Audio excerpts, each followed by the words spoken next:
Once upon a time, in a grand kingdom ruled by a just but aging king, a great festival was announced to celebrate the anniversary of his reign. Rulers from distant lands, noblemen, scholars, and performers all gathered in the grand palace. The festival lasted for days, with music, dance, and feasting filling the air with joy. On the final evening of the festival, the king summoned his most trusted minister and handed him a pouch full of gold coins. "Whenever you find a performance worthy, reward the performer generously," he ordered. The performances began. Dancers twirled, musicians played mesmerizing tunes, and poets recited verses of wisdom and valor. Among them, a wandering beggar, old and frail, stood quietly near the entrance of the royal hall, watching the splendor from afar. As the night deepened, a famous dancer took the stage, her movements so graceful that the entire court was entranced. The musicians played their instruments tirelessly, but as hours passed, exhaustion crept over them. The old beggar, unnoticed by most, watched with keen eyes.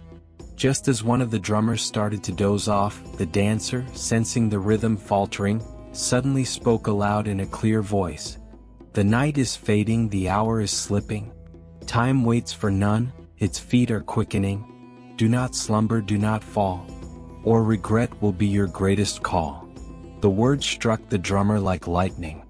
He straightened, his exhaustion forgotten, and resumed playing with renewed energy. But the impact of the words did not stop there. In the silent pause that followed, a young prince, the heir to the throne, suddenly rose from his seat. Without hesitation, he removed his golden crown and placed it before the dancer. "This is my offering to you," he declared, his voice trembling.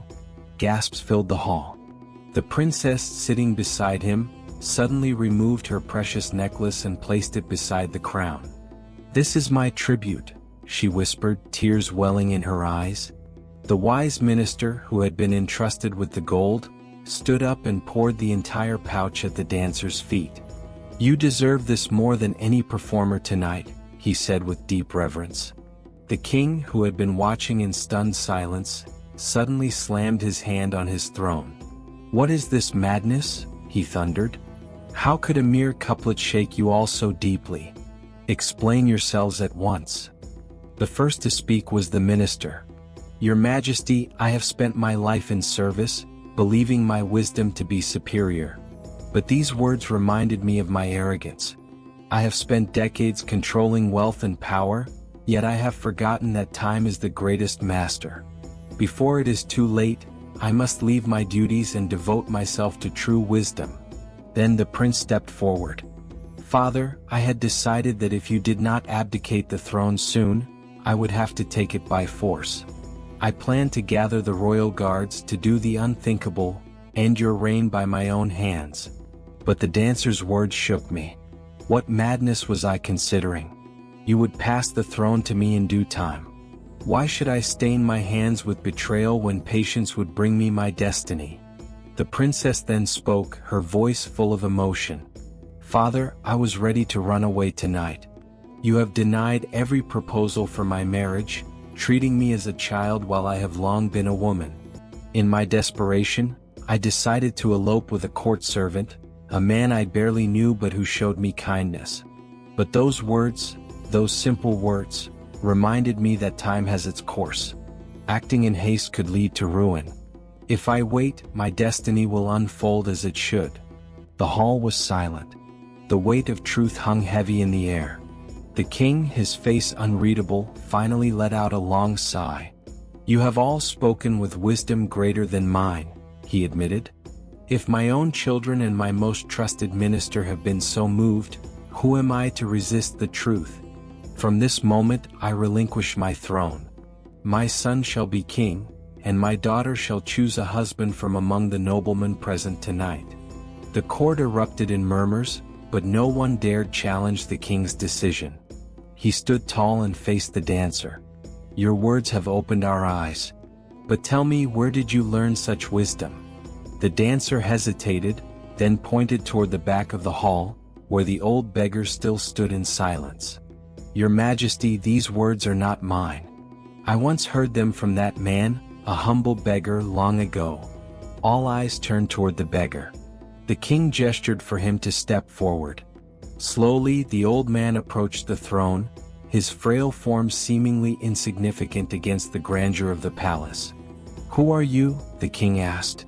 The beggar gave a small smile. "Once I was a great scholar in this very court. But I let arrogance cloud my judgment. I wasted my youth in debates and in the pursuit of worldly recognition. When I finally sought true wisdom, I realized I had already squandered most of my life. I left the palace to wander, to learn, to seek meaning beyond gold and titles." The king bowed his head. "And have you found what you sought?" The beggar chuckled. "I have found that time is the most generous teacher. It gives us endless chances, but when its lessons end, they end forever. Tonight, I see that its lesson has finally reached you all." The king, deeply moved, turned to the crowd. "Let this be the last lesson I learn as a king. From now on, I shall spend my remaining days in meditation and repentance. And let it be known across the kingdom, the words of wisdom can come from anywhere, even the lips of a beggar, a dancer, or a simple musician." That night the kingdom changed. A new ruler was crowned, a princess made her choice, and a wise man found peace.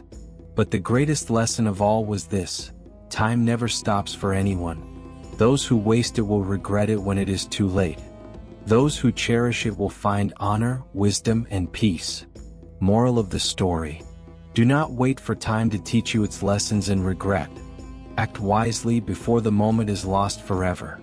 If you like this story, please like and share and subscribe the channel for next video. See you in next video. Stay happy.